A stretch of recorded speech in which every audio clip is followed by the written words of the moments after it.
पुर्खाले सिर्जेको सम्पत्ति हाम्रो कला र संस्कृति। भक्तपुर नगरपालिकाको प्रस्तुति खोप भक्तपुर आवाज। पुर्खाले सिर्जेको सम्पत्ति हाम्रो कला र संस्कृति। जो जलपा नमस्कार। भक्तपुर नगरपालिकाद्वारा सञ्चालित रेडियो प्रस्तुति खोपस भक्तपुर आवाजमा यहाँलाई हार्दिक अभिवादन।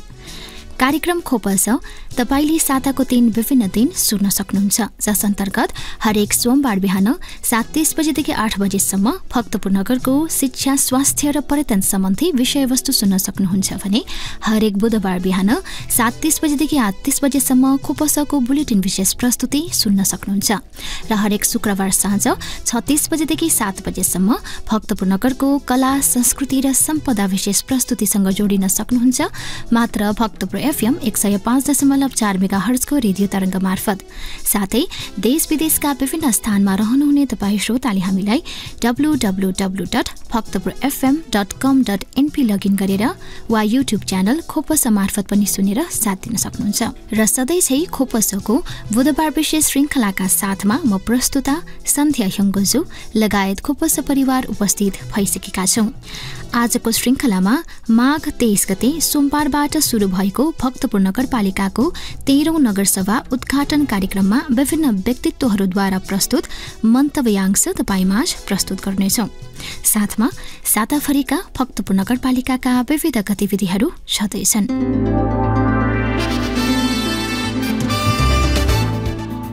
स्थानीय सरकार ऐन 2074 को दफा 19 अनुसार हरेक वर्ष 2 पटक नगरसभा बस्नुपर्ने कानूनी व्यवस्था रहेको छ, जस अन्तर्गत एक नगरसभा बजेट विनियोजनसँग सम्बन्धित रहन्छ भने अर्को नगरसभा नीति नियम र विधेयक पारित र संशोधनसँग सम्बन्धित रहने गर्दछ। नगरसभा नगरपालिकाको व्यवस्थापिका हो। यस सभा मार्फत कुनै पनि नगरपालिकाले देशको संविधान र कानूनले दिएको अधिकार प्रयोग गरी नगरका निम्ति आवश्यक ऐन, कानून, नीति नियम, निर्देशिका तथा कार्यविधिहरू तयार गर्ने गर्दछ। नगरसभा नगरपालिकाको सर्वोच्च निकाय हो। नैतिकता, पारदर्शिता र आर्थिक अनुशासनलाई आत्मसात गर्दै भक्तपुर नगरपालिकाले नगरको शिक्षा, स्वास्थ्य, सरसफाई, संस्कृति र सम्पदा संरक्षण, खेलकुद तथा विकास निर्माण जस्ता क्षेत्रहरूमा जनताको हक हितमा नीति तथा योजना तयार पार्दै आएको छ। भक्तपुरलाई ज्ञान विज्ञानको केन्द्र, पर्यटकीय गन्तव्य स्थल र सांस्कृतिक नगरका रूपमा स्थापित गर्ने लक्ष्य अनुरूप भक्तपुर नगरपालिका अघि बढिरहेको छ। भक्तपुर नगरपालिकाको 13औं नगरसभा माघ 23 गते सोमबार एक उद्घाटन समारोहबीच सञ्चालन भएको छ। उक्त उद्घाटन कार्यक्रममा विभिन्न व्यक्तित्वहरूले आफ्ना विचारधारा प्रस्तुत गरेका थिए। नेपाल मजदुर किसान पार्टीका अध्यक्ष नारायणमान बेजुक्सेले समाजवादी व्यवस्था स्थापनाका निम्ति सशस्त्र सङ्घर्ष एउटै मात्र उपाय रहेको बताउनुहुँदै निर्वाचनबाट समाजवादी व्यवस्था लागू गर्ने विचार संशोधनवाद रहेको चर्चा गर्नुभयो। उहाँले नेपाल मजदुर किसान पार्टीले जनतालाई राजनैतिक रूपमा सचेत पार्दै सशस्त्र क्रान्ति मार्फत समाजवादी व्यवस्था लागू गर्न राजनैतिक सङ्घर्ष अगाडि बढाइरहेको बोल्नुहुँदै राजनैतिक दल र दलका नेताहरू संशोधनवादी र अवसरवादी भएको सैद्धान्तिक विचार प्रस्तुत गर्नुभयो।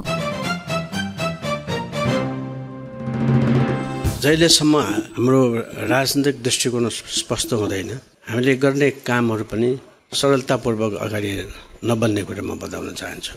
र त्यसो भन्नुको कारण हाम्रो देशमा हाम्रा राजनैतिक पार्टीहरू जो सरकारमा पनि छन् र बराबर सरकारमा पनि जाने गर्छन्, ती राजनैतिक पार्टीहरूका नेताहरू र कार्यकर्ताहरूको बीचमा धेरै ठुलो अन्यल छ। उदाहरणको निम्ति जो प्रमुख प्रतिपक्ष हुनुपर्ने हो उनी पनि सरकारको समर्थनमा जाने, जुन अहिले प्रष्ट रूपमा बाहिर आएको छ। त्यो एक प्रकारले हामीले भन्ने गरेका छौँ बेलायती शैलीको प्रजातन्त्र होइन। एउटा परम्परा बचाल्नको निम्ति धेरै समय लाग्ने रहेछ र मानिस पूर्ण नभएको हुनाले साँच्चै राम्रो काम गर्छु भनेर काम गर्दा गर्दै पनि त्यसको परिणाम उल्टो पनि हुन सक्छ।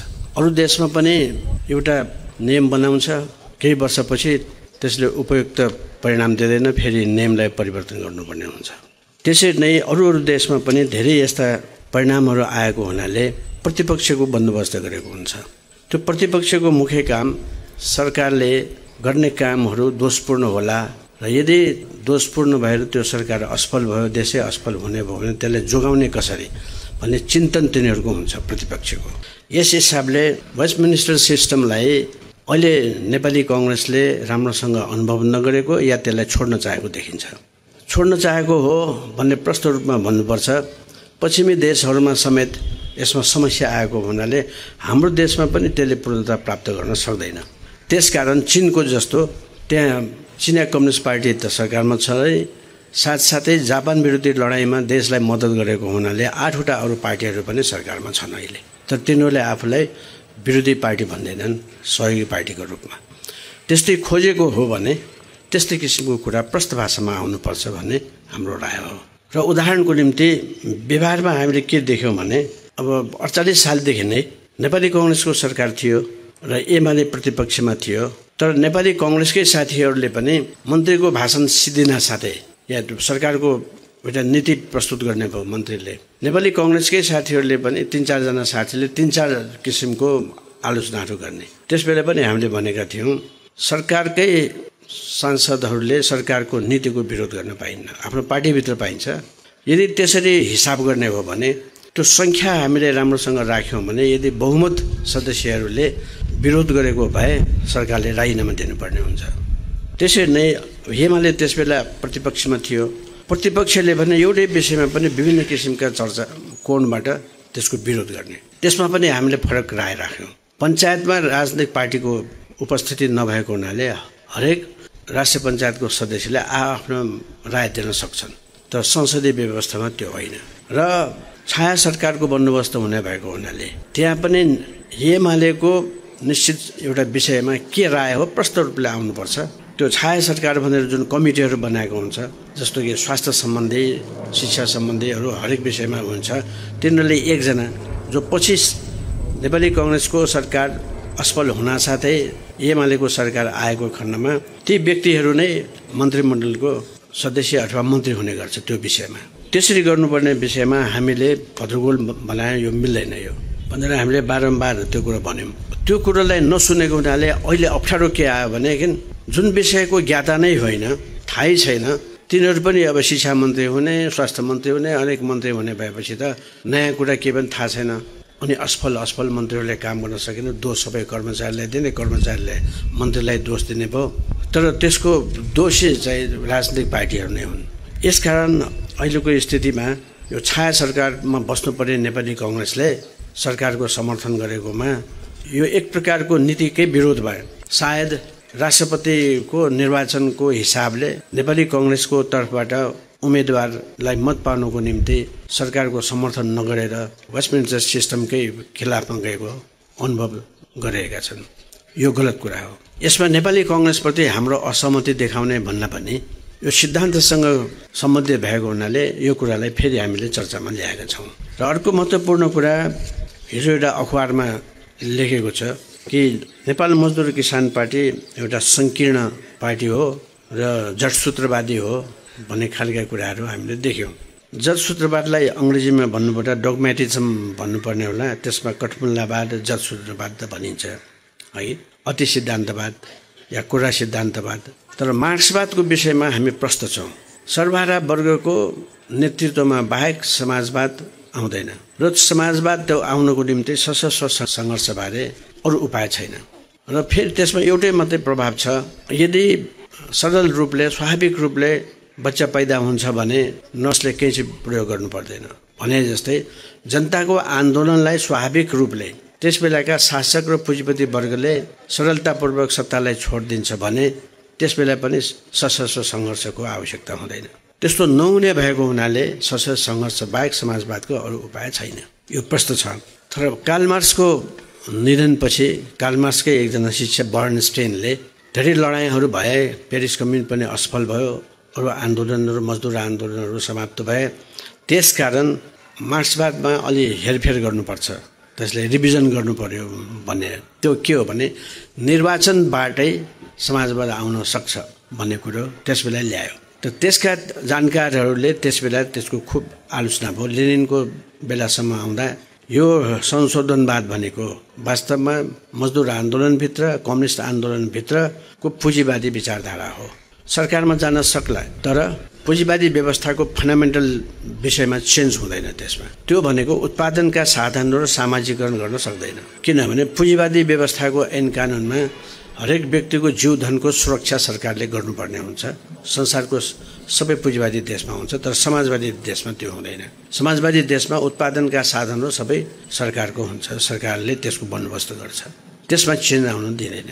यसकारण यो विषयमा राम्रोसँग छलफल नहुनुको साथसाथै अघि हामीले प्रमुख प्रतिपक्षी दलले सरकारको समर्थन गर्ने अथवा सरकारमा जान नहुने कुरा उठाउनुको कारण के हो भने सम्भवतः विश्वविद्यालयमा यो विषयमा राम्रोसँग पढाइ भएन, त्यसमा छलफलहरू हुँदै भएन भन्ने सिद्धान्त एउटा, त्यो सिद्धान्तलाई हामीले गलत ढङ्गले व्यवहारमा ल्याएको हुनाले हाम्रो देशमा अलिकति अलमल भएको हो कि भन्ने हाम्रो ठहर छ। पैसा कमाउने हो भने व्यापार गर्ने र अरू उद्योग धन्दातिर जाने होइन, जनताको सेवा निस्वार्थ रूपले काम गर्ने हो भने मात्रै राजनीतिमा आउनुपर्छ र गर्नुपर्छ भन्ने हाम्रो दृष्टिकोण। हामीले हाम्रा विद्यार्थी भाइ बहिनीलाई पनि त्यही सिकाउँदै आएका थियौँ। मलाई लाग्छ यसमा प्रचारहरूको अलिक कमी भयो होला, त्यो प्रचारमा हामी अगाडि जाउँ, तर छलफललाई अगाडि बढाउँदै गयो भनेदेखि कमी कमजोरीहरूमा धेरै कमी आउनेछ र देशले अलिकति बाटो पाउनेछ।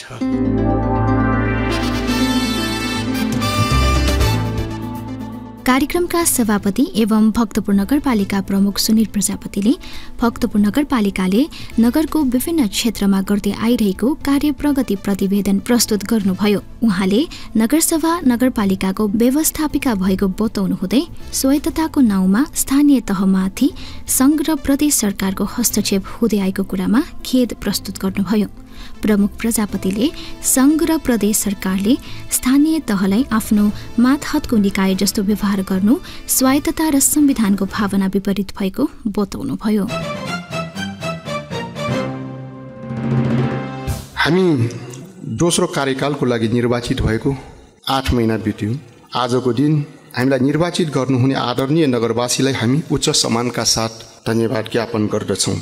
तपाईहरूको अमूल्य मतको कारण हामीले भक्तपुर नगरको विकास र समृद्धिको जिम्मेवारी पाएका छौँ। आज 13औं नगरसभा बस्दैछौँ। स्थानीय सरकार सञ्चालन ऐन 2074 को दफा 19 मा हरेक वर्ष 2 पटक नगरसभा बस्नुपर्ने कानुनी बन्दोबस्त छ।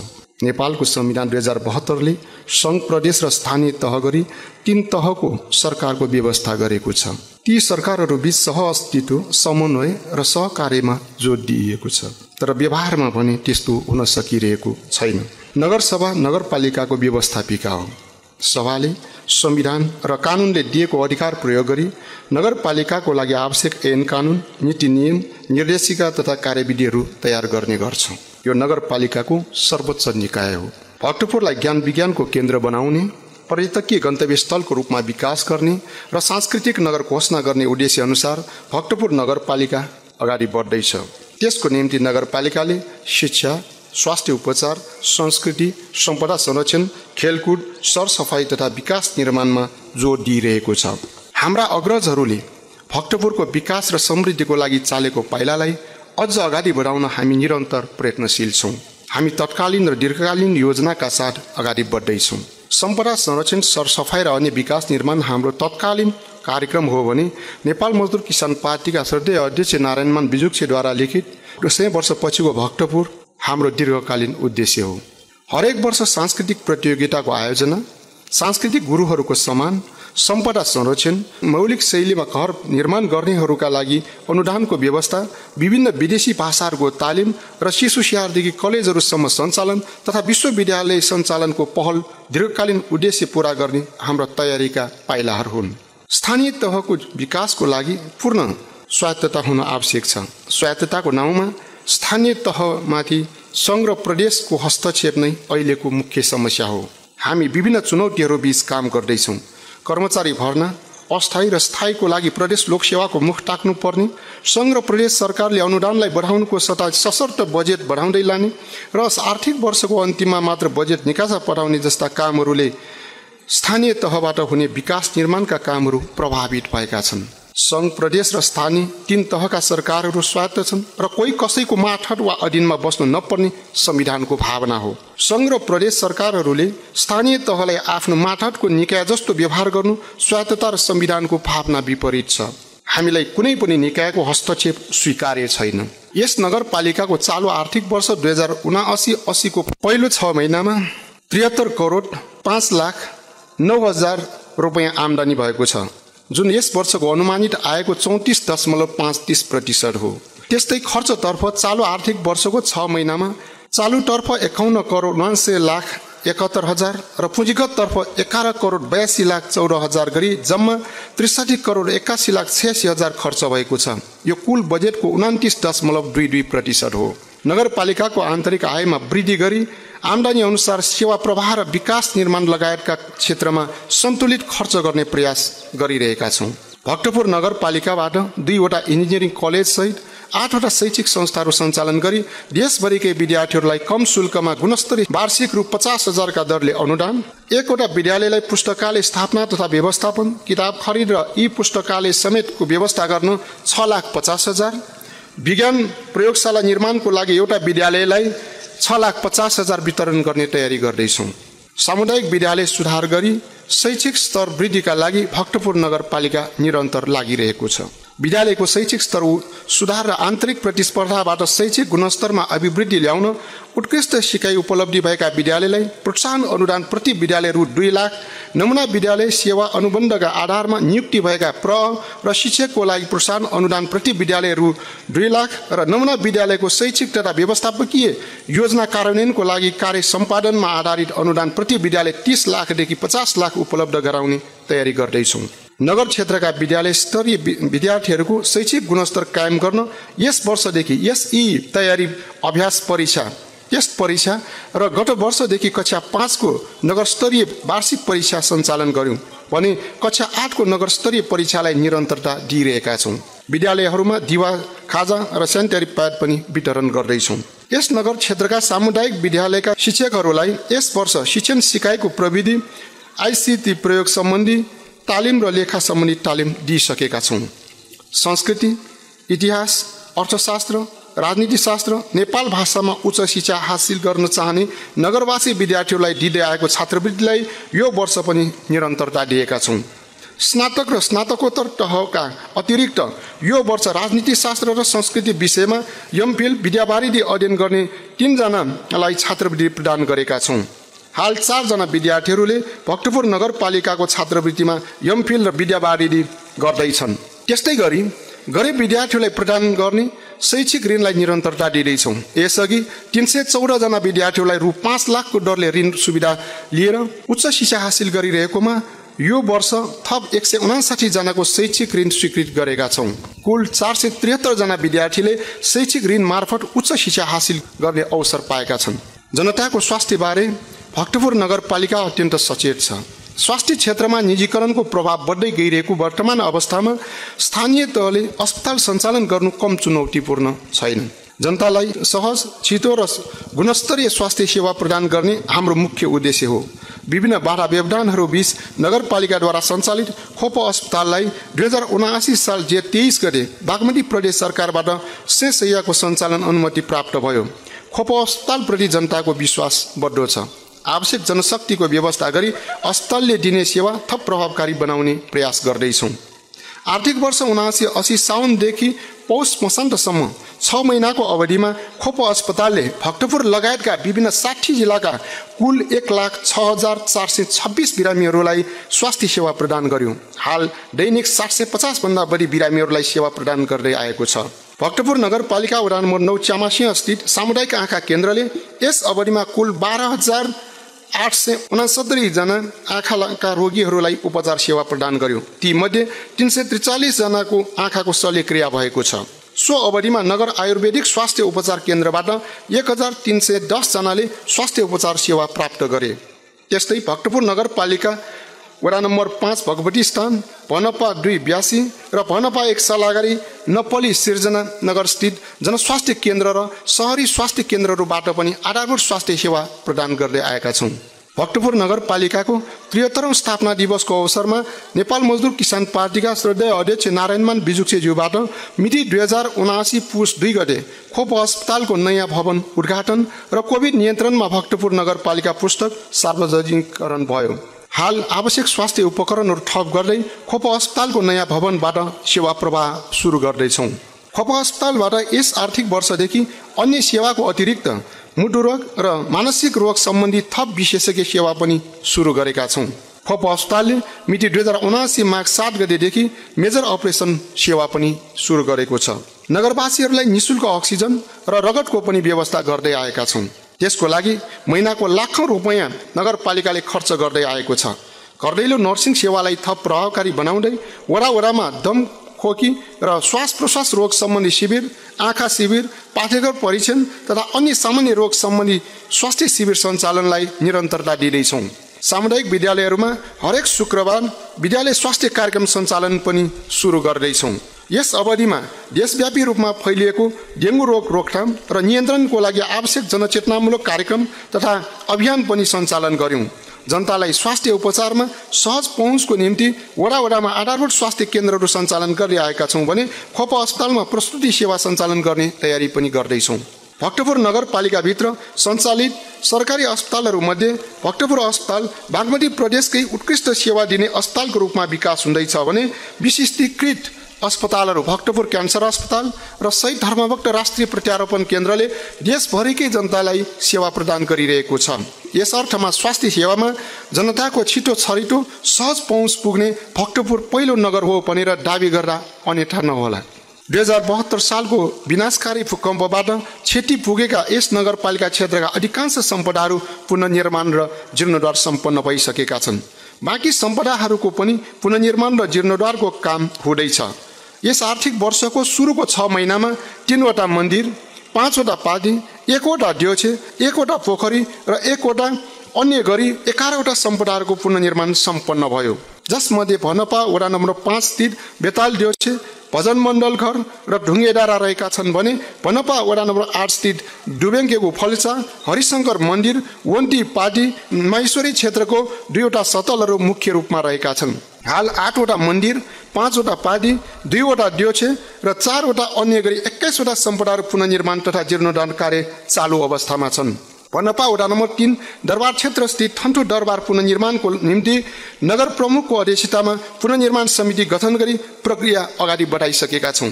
हरेक वर्ष चाहिँ यस वर्ष पनि गाईजात्रा पर्वमा प्रस्तुत सांस्कृतिक विधाहरूको प्रतियोगिता गरी उत्कृष्ट भएका विधाहरूलाई पुरस्कार वितरण तथा सांस्कृतिक गुरुहरूलाई सम्मान कार्यक्रम सम्पन्न गर्यौँ। हरेक वर्ष एउटा सांस्कृतिक विधाको प्रतियोगिता गर्ने निर्वाचन घोषणापत्र अनुसार यस वर्ष पनि जनताको सुझाव अनुसारको प्रतियोगितालाई अगाडि बढाउँदै लानेछौँ। भक्तपुर नगरपालिकाको आयोजनामा यस वर्ष नगरव्यापी विद्यालय स्तरीय खेलकुद प्रतियोगिता मिति 2079 पौष 5 गतेदेखि 9 गतेसम्म सम्पन्न भयो। 79वटा विद्यालयले भाग लिएको उक्त प्रतियोगितामा कुल 2698 जना खेलाडीहरूले भाग लिएका थिए। प्रतियोगितामा 14वटा खेल विधाहरू समावेश थिए। मिति 2079 फागुन 5 गतेदेखि 9 गतेसम्म अन्तर्नगर खोखो प्रतियोगिता सञ्चालन हुँदैछ। त्यसका लागि नगरपालिकाले आवश्यक तयारी गरिरहेको छ। विभिन्न 6वटा खेलको नियमित प्रशिक्षणका साथै खेलकुदका लागि आवश्यक पूर्वाधार निर्माण गर्दैछौँ। त्यस क्रममा भक्तपुर नगरपालिका वडा नम्बर 10 महालक्ष्मी स्थित कबड हल पुनर्निर्माण कार्य चालु छ भने भनपा वडा नम्बर 8 स्थित कबड हल निर्माण सम्पन्न गरी सञ्चालनमा ल्याएका छौँ। नागरिकहरूको स्वास्थ्यलाई ध्यानमा राखी खुला व्यायामशालाहरूलाई थप सामग्रीहरूको व्यवस्था गरी स्तरोन्नति पनि गर्दैछौँ। त्यसै गरी भक्तपुर नगरपालिकाबाट प्रशिक्षण तालिम सञ्चालन र विभिन्न 6वटा खेल भलिबल, कबड्डी, तेक्वान्डो, उसु, कराटे, एथलेटिक्स खेलमा राष्ट्रपति कप खेलकुद प्रतियोगिता पनि सम्पन्न गर्यौँ। काठमाडौँ महानगरपालिकाको आयोजनामा भएको मेयर कप तेक्वान्डो प्रतियोगितामा भक्तपुर नगरपालिका तेस्रो हुन सफल भयो। युवाहरूलाई सक्रिय बनाउन समाज परिवर्तनमा युवाहरूको भूमिका विषयक वडामा अन्तर्क्रिया कार्यक्रम चलिरहेको छ। फोहोर व्यवस्थापन हाम्रो चुनौती हो। नगरलाई सधैँ सफा राख्न सरसफाइबारे नगरवासीहरूलाई नियमित जनचेतनामूलक कार्यक्रमहरू गर्नका साथै घर घरबाटै कुहिने र नकुहिने फोहोर अलग अलग सङ्कलनको व्यवस्था मिलाएका छौँ। कुहिने फोहोरबाट कम्पोस्ट मल बनाई किसानहरूलाई बिक्री वितरण पनि गर्दै आएका छौँ भने घर घरमा कम्पोस्ट बिन वितरण र नगरवासीहरूलाई सघन रूपमा कौशी खेतीको तालिम पनि नियमित रूपमा दिइरहेका छौँ।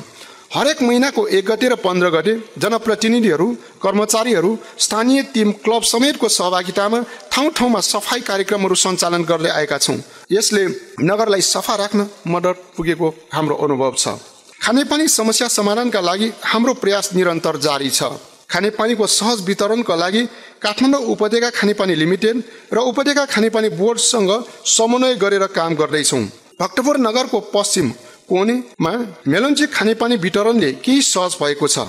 नगरकोटको पानी पर्याप्त नहुँदा नगरको माथिल्लो क्षेत्र थौनीका जनतामा पानीको समस्या थप जटिल बन्दैछ। समस्या समाधानका लागि मेलम्ची नै उचित विकल्प हो। अहिले नयाँ पाइपलाइन विस्तारको लागि हामीले प्रयास गरिरहेका छौँ।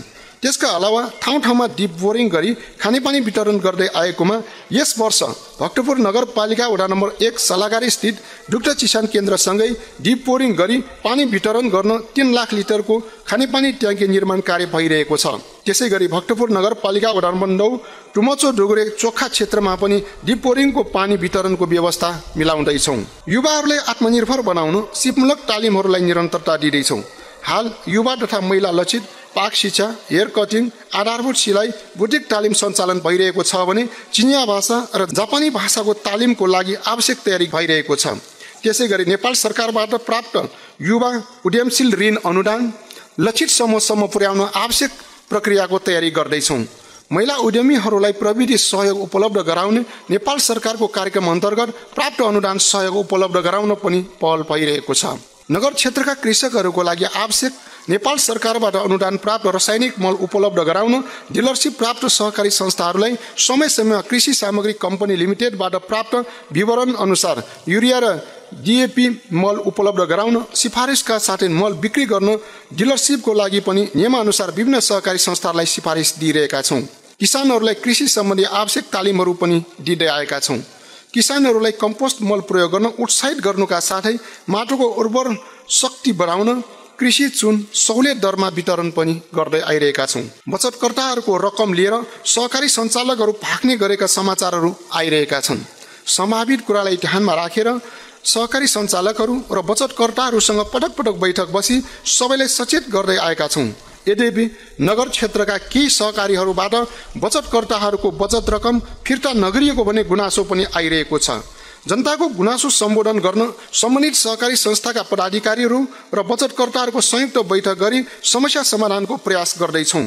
भक्तपुर नगरपालिकामा बचतकर्ताहरूबाट बचत रकम फिर्ता नदिएको गुनासो आएपछि सञ्चालक र पदाधिकारीहरूको नाउँमा जिल्ला प्रशासन कार्यालय भक्तपुरमा आवश्यक कारबाहीको लागि पत्राचार, भूमि सुधार तथा मालपोत कार्यालय भक्तपुर र काभ्रे पलाञ्चोक लगायतमा रहेका घर जग्गा लगायत अचल सम्पत्ति रोकाको लागि पत्राचार गरिसकेका छौँ र त्यस अनुसार रोका भएको जानकारी पनि हामीलाई प्राप्त भइसकेको छ। सहकारी संस्थाहरूमा जम्मा भएका बचत रकमलाई स्थानीय स्रोत र साधन परिचालन हुने गरी उत्पादनमूलक क्षेत्रमा लगानी गर्न छलफललाई अगाडि बढाउँदैछौँ। साथै समय समयमा सहकारी सङ्घ संस्थाहरूको अनुगमन गरी आवश्यक निर्देशन दिने र सहकारी संस्थाहरूको लेखा प्रणाली र व्यवस्थापकीय कार्य सफ्टवेयर मार्फत सञ्चालन गर्न आवश्यक प्रविधि तालिम पनि प्रदान गरिसकेका छौँ। पर्यटन भक्तपुर नगरपालिकाको आयको महत्त्वपूर्ण स्रोत हो। भक्तपुरलाई पर्यटकीय गन्तव्य स्थलको रूपमा विकास गर्न हाम्रो प्रयास जारी छ। नगरको पर्यटन उत्थान गर्ने उद्देश्यले सम्पदा पदयात्रा तथा योमरी प्रदर्शनी एवं सांस्कृतिक कार्यक्रम हालै सम्पन्न गर्यौं। पर्यटकहरूको सेवा सुविधा विस्तार गर्ने क्रममा भक्तपुर नगरपालिका वडा नम्बर 9 दत्तात्रेयमा पर्यटक शौचालय सहितको पर्यटक सूचना केन्द्र स्थापना गरी सञ्चालनमा ल्यायौं भने भक्तपुर नगरपालिका वडा नम्बर 2 व्यासी स्थित पर्यटन सूचना तथा सेवा केन्द्रमा आवश्यक फर्निचर, कम्प्युटर र टेलिभिजन लगायतको व्यवस्था गरी स्तरोन्नति गरेका छौं। त्यसै गरी नगरको सुरक्षा व्यवस्थाको लागि सीसी क्यामेरा र सडक बत्ती जडान गर्ने कार्य भइरहेको छ। कोभिड महामारी, रुस युक्रेन युद्ध, डेङ्गु महामारी लगायतले प्रभावित भएको पर्यटन उद्योगले यस वर्ष बिस्तारै पुनर्जीवन प्राप्त गर्दैछ। चालु आर्थिक वर्षको सुरुको 6 महिना साउनदेखि पुस मसान्तसम्ममा 73,575 जना विदेशी पर्यटकले भक्तपुरको अवलोकन भ्रमण गरेको रेकर्ड छ। गत वर्षको तुलनामा 62,973 जनाले वृद्धि हो। यस अवधिमा पर्यटन क्षेत्रबाट रु 6,88,54,800 रुपैयाँ र $3,645 आमदानी भएको छ। भक्तपुर नगरपालिका वडा नम्बर 3 स्थित हनुमन्ते खोलाको 12 पुल निर्माण र भनपा वडा नम्बर 7 हनुमानखाट स्थित 2वटा सुधारिएको शवदाहगृह निर्माण सम्पन्न भयो। यस अवधिमा भनपा वडा नम्बर 1 स्थित सिद्धपोखरीको दक्षिणतर्फ र नपुकुको उत्तर पश्चिमतर्फ गरी 2वटा गाडी र मोटरसाइकल पार्किङ 2वटा निर्माण सम्पन्न गरेका छौँ। भक्तपुर नगरपालिका वडा नम्बर 6 ख्योपुकुचामा आदर निकेतन भवन र भवनपा वडा नम्बर 10 महाकाली स्थानमा जनस्वास्थ्य केन्द्र भवन निर्माणाधीन अवस्थामा छन्। त्यसको अलावा वडामा इँटा छाप्ने, ढुङ्गा छाप्ने लगायतका अन्य विकास निर्माणका कामहरू भइरहेका छन्। शीत भण्डार निर्माणको लागि प्रक्रिया अगाडि बढाइसकेका छौँ। भक्तपुर नगरपालिका वडा नम्बर 9 स्थित ब्रह्मणी पुल निर्माण अन्तिम चरणमा पुगेको छ भने वडा नम्बर 8 लिबाली स्थित लर्के पुल निर्माणाधीन छ। हनुमन्ती करिडोर निर्माणको लागि ठाउँ रिटेनिङ वाल निर्माण कार्य पनि हुँदैछ।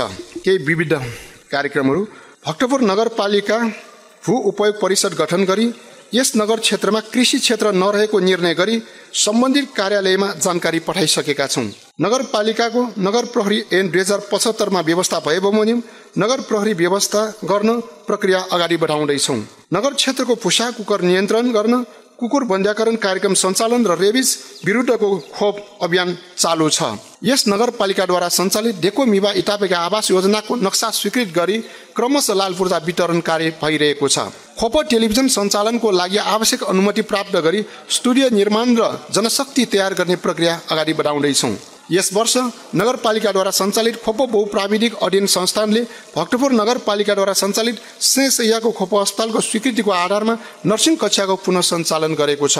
भक्तपुर नगरपालिकाद्वारा सञ्चालित जनज्योति पुस्तकालयलाई ई लाइब्रेरीको रूपमा स्तरोन्नति गर्ने कार्य अन्तिम चरणमा पुगेको छ। अपाङ्गता भएका व्यक्तिहरू लक्षित कार्यक्रम गरी विभिन्न सहयोग सामग्रीहरू वितरण गरियो। चालु आर्थिक वर्षको 6 महिनाभित्र सामाजिक सुरक्षा भत्ता अन्तर्गत प्रथम र दोस्रो किस्ता गरी जम्मा 14,45,59,654 रुपियाँ वितरण गरियो। समय समयमा बजार अनुगमन गरी अनियमित गर्नेहरूलाई कानुन बमोजिम दण्ड जरिवाना गर्ने काम भइरहेको छ। यस नगरपालिकाको राजस्व सङ्कलन अनलाइन भुक्तानी प्रणाली मार्फत गर्न ई सेवा खल्टी र कनेक्ट आइपिएस कम्पनीहरूसँग आवश्यक सम्झौता गरी परीक्षण कारोबार सुरु गरिसकेका छौँ। चालु आर्थिक वर्षको 6 महिनामा यस नगरपालिका क्षेत्रमा 156 वटा नयाँ नक्सा दर्ता भए भने सो अवधिमा 168 वटा नक्सा पास भएका छन्। यस नगरपालिकाका पुराना नक्सा फाइलहरू डिजिटाइजेसन गर्ने काम भइरहेको छ। हालसम्म 2800 वटा अर्थात् 19% डिजिटाइजेसन भइसकेका छन्। बाँकी नक्साहरूको काम भइरहेको छ। भक्तपुर नगरपालिकाको स्थापना दिवसको अवसरमा कार्यरत कर्मचारीहरूलाई अभिप्रेरित गर्न उत्कृष्ट कर्मचारीलाई कडर पत्र प्रदान गरियो। प्रतिनिधि सभा तथा प्रदेश सभा सदस्य निर्वाचन सफल पार्न मतदाता शिक्षा कार्यक्रम सञ्चालन र आवश्यक प्रचार प्रसारको लागि स्वास्थ्य स्वयंसेविकाहरू परिचालन गरी घर दैलो कार्यक्रम सञ्चालन गर्नुका साथै निर्वाचनसँग सम्बन्धित आवश्यक अन्य विभिन्न कार्यको लागि सहजीकरण गरियो। चालु आर्थिक वर्ष 2079-80 को सुरुको 6 महिनामा कडा रोग लागेका नगरवासीहरूको लागि नेपाल सरकारबाट उपलब्ध हुने सुविधाको लागि 120 जना बिरामीहरूलाई विपन्न सिफारिसका साथै नगरपालिकाबाट प्रदान गर्ने प्रति व्यक्ति रु 15,000 का दरले आर्थिक सहयोग पनि प्रदान गरेका छौँ। पुर्खाले सिर्जेको सम्पत्ति हाम्रो कला र संस्कृति। भक्तपुर नगरपालिकाको प्रस्तुति खोप साथ भक्तपुर आवाज। कार्यक्रममा पुनः स्वागत। तपाईँ सुन्दै हुनुहुन्छ भक्तपुर नगरपालिकाद्वारा सञ्चालित रेडियो प्रस्तुति खोपल्स भक्तपुर आवाज। साथमा छु म प्रस्तुता सन्ध्या छु।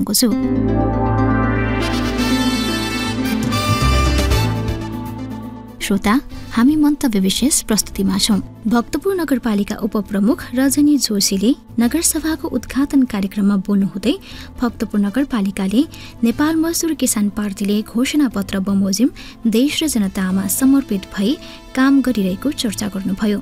उहाँले जनप्रतिनिधि र कर्मचारीहरूको अथक प्रयासबाट नगरपालिकाले सफलता हासिल गरेको विचार प्रस्तुत गर्नुभयो।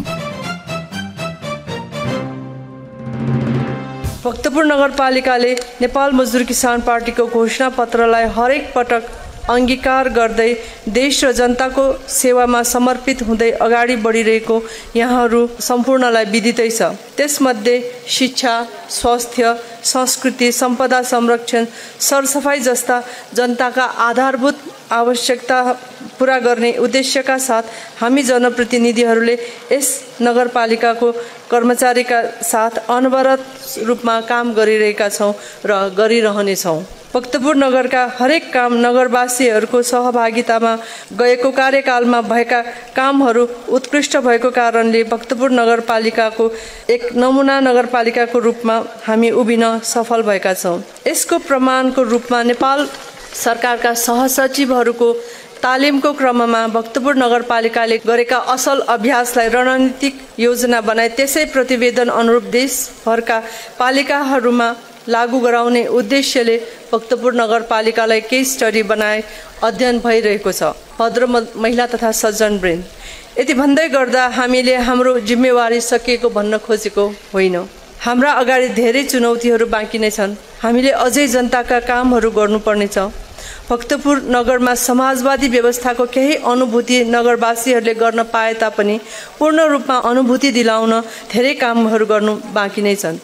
चुनौतीका ठेलाहरू पल्टाउन र सुल्झाउन बाँकी नै छन्। हाम्रा ती चुनौतीहरू सुल्झाउन नगरका सम्पूर्ण नगरवासीका सहयोगी हातहरूको साथ रहने सहयोग हुनेमा भक्तपुर नगरपालिका विश्वस्त छ। साथसाथै हामी सम्पूर्ण नगरवासीहरूको साथ र सहयोगमा हातेमालो गरी ती सपना साकार गर्न तत्पर रहनेछौँ, समर्पित भएर लागि पर्नेछौँ।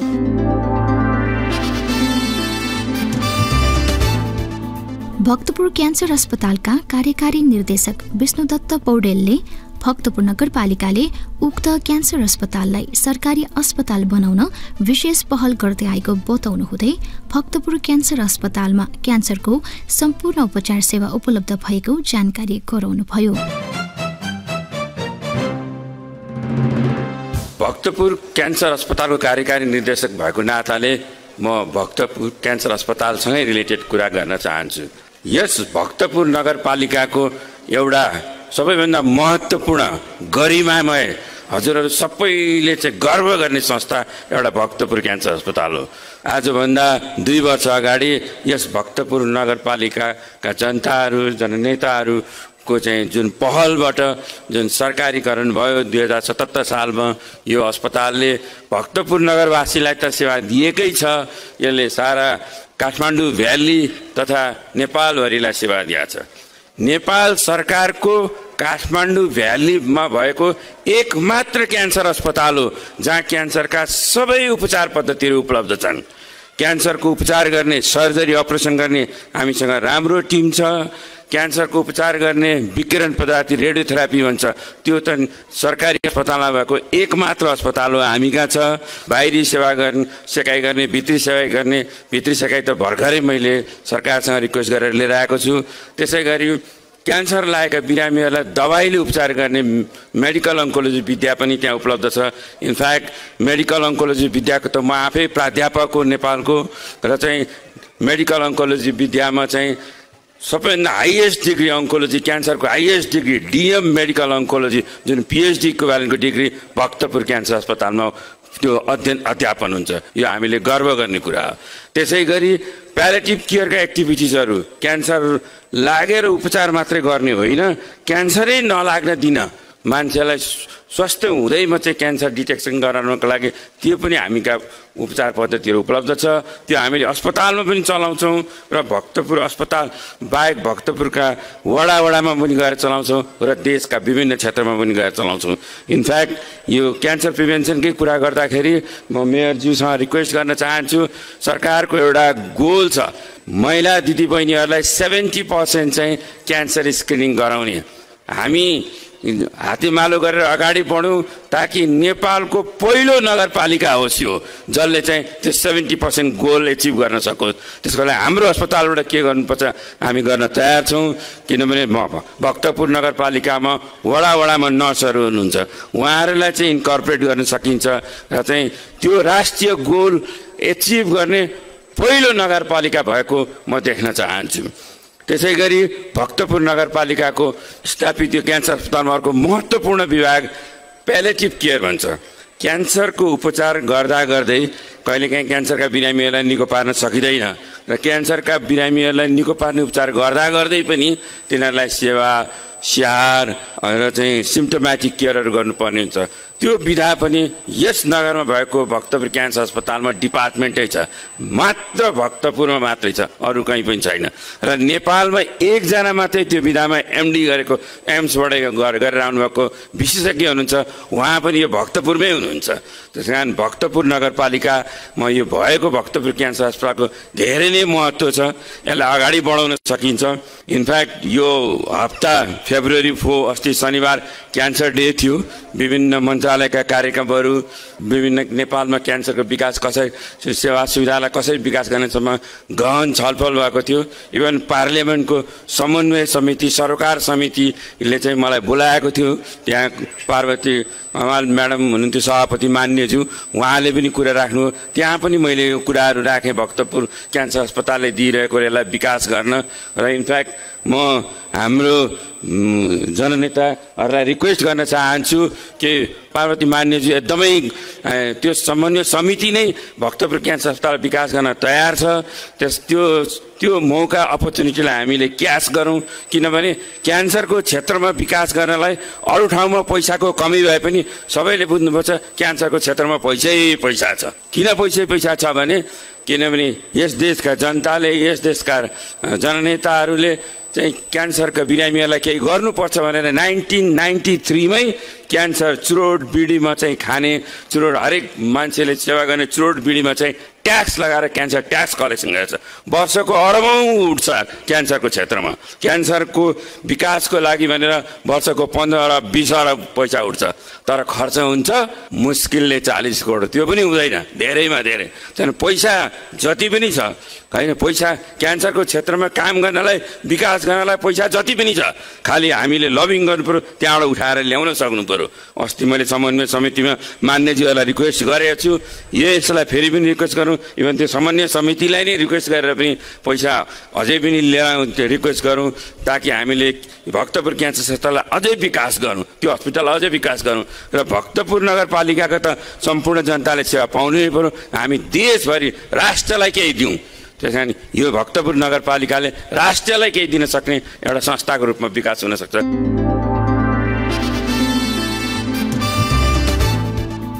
खोपो इन्जिनियरिङ कलेजका प्राचार्य सुजन माकले भक्तपुर नगरपालिकाद्वारा सञ्चालित खोपो इन्जिनियरिङ कलेज र खोपो कलेज अफ इन्जिनियरिङले सर्वसाधारण जनतालाई कम शुल्कमा गुणस्तरीय इन्जिनियरिङ शिक्षा प्रदान गर्दै आइरहेको बताउनुभयो। उहाँले कलेजमा अध्ययनरत छात्र विद्यार्थीको तथ्याङ्क उल्लेखनीय रहेको बताउनुहुँदै कलेजमा देशैभरिका विद्यार्थीहरू अध्ययनरत रहेको बताउनुभयो।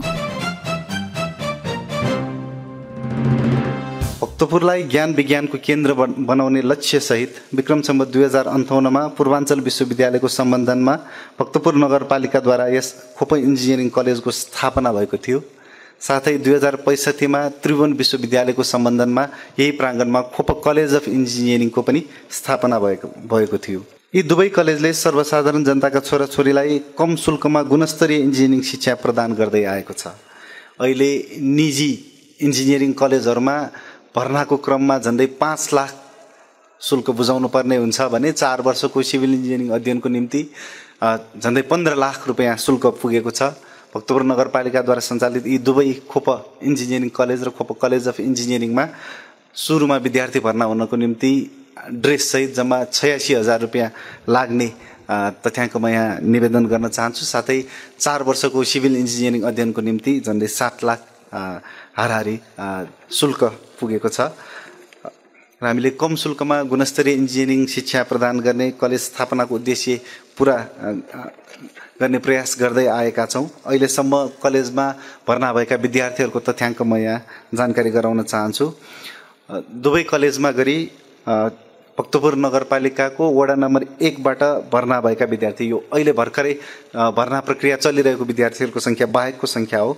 वडा नम्बर 1 मा 129 जना विद्यार्थी भर्ना भइसकेका छन् दुवै कलेज गरेर।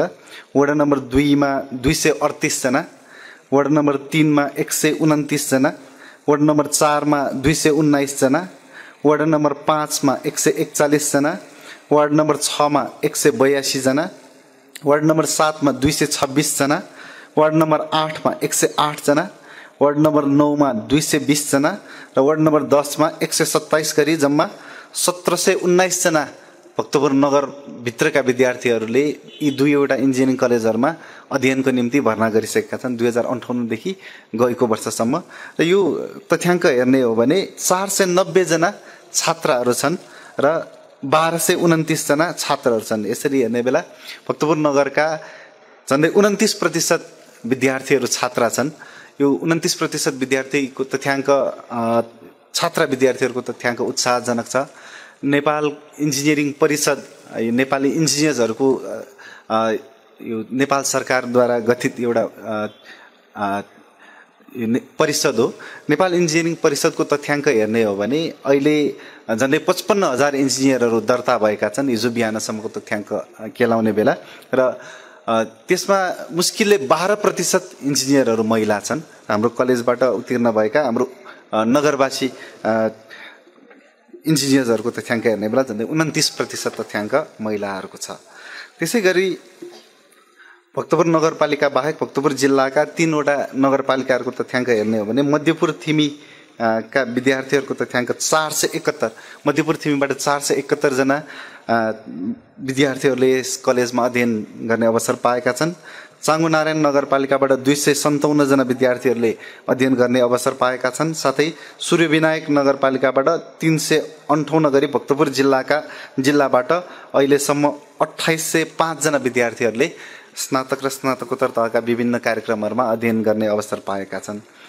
त्यसै गरी भक्तपुर जिल्लाका 2805, काठमाडौँ जिल्ला दोस्रो बढी विद्यार्थी भर्ना भएको जिल्ला काठमाडौँ भएको छ 629, तेस्रोमा काभ्रेपलाञ्चोक 447, चौथोमा ललितपुर 247, पाँचौँमा मोरङ 137, छैठौँमा सप्तरी 124, सातौँमा सिन्धुपाल्चोक 115, आठौँमा झापा 90, नौमा डोलखा 84, 10औँमा धनुषा 79 गरी यसरी क्रमशः देशैभरिका जिल्लाबाट विद्यार्थीहरू अध्ययन गर्न आएका छन्। गएको वर्षसम्म कलेज स्थापनादेखि 58 सालमा कलेज स्थापना भएदेखि गएको वर्षसम्ममा मनाङ एउटा जिल्ला बाहेक 76 जिल्लाका 6463 जिल्लाका विद्यार्थीहरूले दुवै कलेजमा अध्ययन गर्ने अवसर पाएका छन् भने यस वर्ष मनाङ जिल्लाको पनि विद्यार्थी भर्ना भएको तथ्याङ्क आएसँगै अब देशैभरिका विद्यार्थीहरूले दुवै कलेजमा अध्ययन गरेको तथ्याङ्क म यहाँ निवेदन गर्न चाहन्छु। पुर्खाले सिर्जेको सम्पत्ति हाम्रो कला र संस्कृति। भक्तपुर नगरपालिकाको प्रस्तुति खोप साथ भक्तपुर आवाज। कार्यक्रममा फेरि पनि स्वागत छ श्रोता मित्र। तपाईँ सुन्दै हुनुहुन्छ भक्तपुर नगरपालिकाद्वारा सञ्चालित रेडियो प्रस्तुति खोपसा भक्तपुर आवाज। साथमा छु म प्रस्तुता सन्ध्या सुनको छु। श्रोता, हामी कार्यक्रमको अन्तिम प्रस्तुतिमा छौँ। साताभरिका भक्तपुर नगरपालिकाका विविध गतिविधिहरूका साथमा छिन् सहकर्मी सरिता दुवाल। भक्तपुर नगरपालिकाका प्रमुख सुनिल प्रजापतिले सुर्खेत जिल्लाबाट भक्तपुरमा सरुवा भई आउनुभएका भक्तपुरका प्रमुख जिल्ला अधिकारी खगेन्द्र प्रसाद रिजाललाई माघ 22 गते आइतबार एक समारोहबीच पुष्पगुच्छा, भाटगाउँले टोपी र खादा ओदाई स्वागत गर्नुभएको छ। प्रमुख जिल्ला अधिकारी रिजालको स्वागतमा आयोजित परिचयात्मक कार्यक्रममा उहाँले भक्तपुरको शान्ति सुरक्षा, जात्रा व्यवस्थापन, सांस्कृतिक सम्पदा सुरक्षा लगायतका विषयमा जिल्ला प्रशासन कार्यालय र नगरपालिकाबीच सहकार्य हुने विश्वास व्यक्त गर्नुभयो। 3 तहको सरकारबीच सहकार्य र समन्वयको सिद्धान्त अनुसार अगाडि बढ्ने संवैधानिक व्यवस्था स्मरण गर्दै उहाँले भक्तपुरको डुटपाती स्थित भाज्यापुखु परिसरको बाटो खोल्ने विषयमा, गृह मन्त्रालय अन्तर्गतको जुद्ध बारुन यन्त्र परिसरको बाटो खोल्ने विषयमा सहकार्य र समन्वय हुने विश्वास व्यक्त गर्नुभयो। भक्तपुर नगरपालिकाका उपप्रमुख रजनी जोशीले भक्तपुरको ऐतिहासिक महत्व बोकेका सांस्कृतिक गतिविधि अगाडि बढाउन जिल्ला प्रशासन कार्यालयबाट साथ र सहयोग रहने विश्वास व्यक्त गर्नुभयो। त्यसैगरी कार्यक्रममा प्रमुख जिल्ला अधिकारी रिजालले भक्तपुर नगरपालिकासँग अरू स्थानीय तहले सिक्न लायक धेरै कामहरू भएको बताउँदै अन्तर्राष्ट्रिय जगतमा नेपाललाई चिनाउन भक्तपुरको ठूलो योगदान रहेको बताउनुभयो। स्थानीय सरकार जनताको नजिकको सरकार भएको बताउँदै उहाँले भक्तपुरमा शान्ति सुरक्षा कायम गर्न जनप्रतिनिधि र स्थानीय जनतासँग हातेमालो गर्दै अगाडि बढ्ने प्रतिबद्धता जनाउनुभयो। भक्तपुर क्यान्सर अस्पतालको आयोजनामा शनिबार अस्पताल प्राङ्गणमा विश्व क्यान्सर दिवस कार्यक्रम माघ 21 गते सम्पन्न भएको छ। कार्यक्रमको भक्तपुर नगरपालिकाका नगर प्रमुख सुनिल प्रजापतिले पानसमा दीप प्रज्वलन गरी उद्घाटन गर्नुभएको थियो। सो कार्यक्रममा प्रजापतिले क्यान्सर रोगको उपचार निकै खर्चिलो र यसबाट धनजनको क्षति गराउने हुँदा समयमै रोगको पहिचान गर्नु आवश्यक भएको बताउँदै भक्तपुर क्यान्सर अस्पतालले कामदार वर्गको सेवामा लक्षित हुनुपर्नेमा जोड दिनुभयो। नेपाल सरकारले कदा रोग लागेका बिरामीहरूको निशुल्क उपचार गर्नुपर्ने बताउनु हुँदै उहाँले सामुदायिक अस्पतालको सेवा राम्रो भए गरिब जनतालाई उपचार गर्न सहज हुने बताउनुभयो। त्यसैगरी गैर सरकारी संस्थाहरूले सञ्चालन गर्दै आएको भक्तपुर क्यान्सर अस्पताल आज सरकारी अस्पतालको रूपमा सञ्चालन भएपछि सरकारी शुल्कमा क्यान्सरका बिरामीले सुलभ रूपमा सेवा पाइरहेको बताउनु हुँदै उहाँले रिफर सेन्टरको रूपमा रहेको भक्तपुर अस्पताल बागमती प्रदेशकै नमुना अस्पतालको रूपमा विकास हुनु र भक्तपुर क्यान्सर अस्पताल जनताको अस्पताल बन्नु गौरव भएको बताउनुभयो। कार्यक्रममा भक्तपुर क्यान्सर अस्पतालका प्रोफेसर डाक्टर विष्णु दत्त पौडेलले क्यान्सर रोगबारे उपलब्ध सेवाहरूबारे अवगत गराउँदै भक्तपुर क्यान्सर अस्पताललाई उपचारको केन्द्रको रूपमा विकास गर्न यहाँको समर्पित टिम प्रतिबद्ध भई लागि परेको बताउनुभयो। भक्तपुर नगरपालिकाका प्रमुख सुनिल प्रजापति र नेपालगञ्ज उपमहानगरपालिकाका प्रमुख प्रशान्त विष्टबीच मंगलबार नेपालगञ्जमा भेटघाट भई दुई नगर प्रमुखहरूबीच अनुभव आदान प्रदान गर्नुभएको थियो। सो क्रममा नगर प्रमुख प्रजापतिले भक्तपुर नगरपालिकाले शिक्षा, स्वास्थ्य र सरसफाई क्षेत्रमा गरिरहेको कामबारे अवगत गराउँदै नगरपालिकाले कुहिने नकुहिने फोहोर अलग अलग संकलन गरी मल उत्पादन गरी कृषकहरूलाई समेत सस्तोमा मल वितरण गर्दै आइरहेको बताउनुभयो। त्यस्तै गरी नेपालगञ्ज उपमहानगरपालिकाका प्रमुख विष्टले उपमहानगरपालिकाले यसै वर्षदेखि पूर्वाञ्चल विश्वविद्यालय अन्तर्गत कलेज सञ्चालनमा ल्याई बीबीएस लगायतको विषय सञ्चालनमा ल्याएको जानकारी गराउनुभयो। उहाँले फोहोर मैला व्यवस्थापनमा अपनाइरहेको नयाँ नयाँ प्रविधिबारे प्रश्न पार्दै यहाँका महत्वपूर्ण पर्यटकीय स्थलहरूमा बागेश्वरी मन्दिर र सोही परिसरभित्र नेपालकै पहिलो जुङ्गे महादेवको मूर्ति अवस्थित रहेको बताउनुभयो।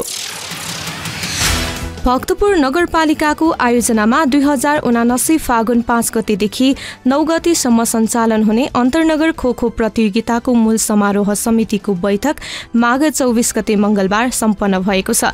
मूल समारोह समितिका अध्यक्ष तथा भक्तपुर नगरपालिकाका प्रमुख सुनिल प्रजापतिले भक्तपुरलाई सधैँ सक्रिय र जीवन्त नगर बनाउने उद्देश्य प्राप्ति गर्न खेलकुद प्रतियोगिता एउटा सशक्त माध्यम भएको बताउनुभयो। समाजमा भएका विभिन्न तह र तबकाका मानिसहरूलाई सक्रिय बनाई नागरिकहरूलाई स्वस्थ बनाउन खेलको धेरै ठूलो भूमिका रहने हुँदा भक्तपुर नगरपालिकाले अन्य नगरपालिकाको लागि प्रेरणादायी र सिक्न योग्य हुने ढंगले काम गरिरहेको बताउनुभयो।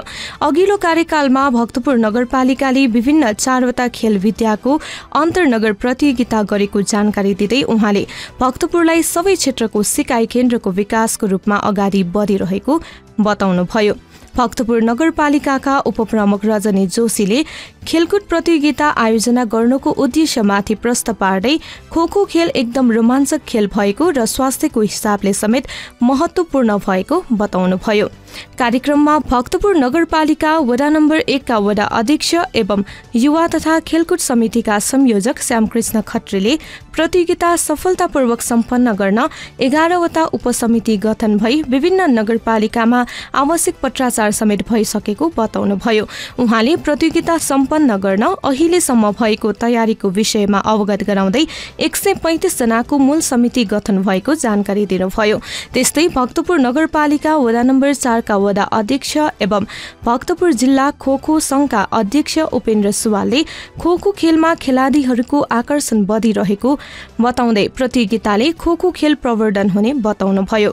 साथै नेपाल खोखो संघका कार्यवाहक अध्यक्ष प्रदीप महर्जनले 2052 सालमा नेपाल खोखो संघ गठन भई निरन्तर रूपमा अन्तर्राष्ट्रिय खेलमा सहभागी जनाउँदै आएको बताउनुभयो। पुर्खाले सिर्जेको सम्पत्ति हाम्रो कला र संस्कृति भक्तपुर नगरपालिकाको प्रस्तुति खोप साथ भक्तपुर आवाज। कार्यक्रममा पुनः स्वागत। तपाईँ सुन्दै हुनुहुन्छ भक्तपुर नगरपालिकाद्वारा सञ्चालित रेडियो प्रस्तुति खोपसा भक्तपुर आवाज। साथमा छु म प्रस्तुता सन्ध्या सुङ्गुजु। श्रोता, हामी कार्यक्रमको अन्ततिर आइसकेका छौँ। खोपसाको आजको श्रृङ्खलामा माघ 23 गते सोमबार भएको भक्तपुर नगरपालिकाको 13औं नगरसभा उद्घाटन कार्यक्रममा विभिन्न व्यक्तित्वहरूद्वारा प्रस्तुत मन्तव्याङ्श तपाईँमाझ प्रस्तुत गर्यौं। साथमा साताभरिका भक्तपुर नगरपालिकाका विविध गतिविधिहरू पनि सुनिहाल्यौं। तपाईलाई आजको कार्यक्रम कस्तो लाग्यो? आफ्नो सल्लाह सुझाव र प्रतिक्रिया अवश्य पठाउनुहोला। प्रतिक्रिया पठाउने ठेगाना कार्यक्रम खोपसा भक्तपुर आवाज भक्तपुर नगरपालिका। तपाईले आफ्नो प्रतिक्रिया फेसबुक पेज भक्तपुर नगरपालिका वा भक्तपुर म्युनिसिपालिटी मार्फत पनि पठाउन सक्नुहुन्छ।